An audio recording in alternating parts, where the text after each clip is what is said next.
My name is Lynetta Smith and I'm a registered dietitian nutritionist. The weather's becoming much warmer, and for those that have been able to shop in person or maybe have been out and about and noticed that our farmers market is back, we're starting to see more fruits and vegetables in our community. So our farmers are able to grow things locally. Maybe you've noticed your neighbors growing things in their backyards.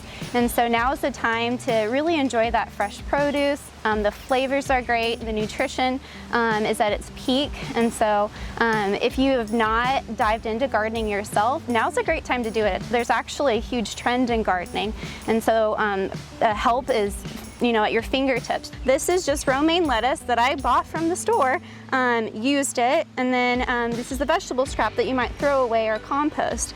All I did was place it in water, and you can see that it has started growing. And so eventually it'll grow roots, and I could plant that in a pot or in some soil and grow it in my own backyard or even on my kitchen windowsills. Resiliency is something you learn in the classroom that is the garden. I think having hands-on access to vegetables or even fruits is really helpful for kids. What we know is that 1 in 10 people in the United States are meeting the guidelines for fruit and vegetable intake. So that means a lot of us, our kids included, are really not getting the recommendations. And so one way you can do that is by taking them to the store, encouraging them to pick in the produce aisle, even in the frozen good and canned aisle. All those different ways of getting your vegetables are still nutritious.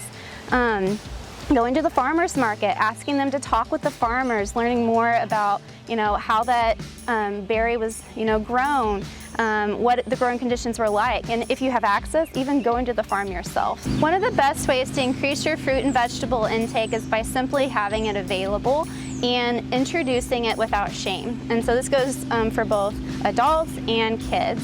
It just takes exposure, and so it can take up to 12 times of simply seeing a food, smelling a food, interacting with a food before you accept it.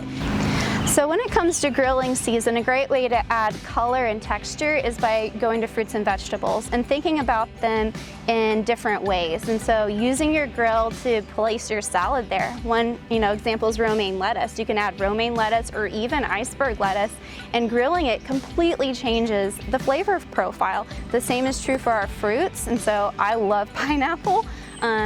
Great way to eat pineapple is to try grilling it. It really changes the profile of a burger. So if you want to switch your hot dog, add some vegetables to it, and you can add grilled veggies as a side. Another idea is trying different meats, and so pairing seafood and poultry, that goes really well with fruits and vegetables. And so stepping aside from our more processed meats that we know isn't so great for us, and the hot dogs and other cured meats do increase our risk of cancer, and so switching over to seafood and poultry has more cardiovascular benefit, and fruits and vegetables can really enhance that flavor there too. So no matter where we go in the United States, whether here at home or further away, there are food adventures that you can have, and that could be going to a different grocery store, trying a new farmer's market, maybe a you-pick garden or farmer's own stand. Those are great ways of trying new food and having fun as a part of your vacation.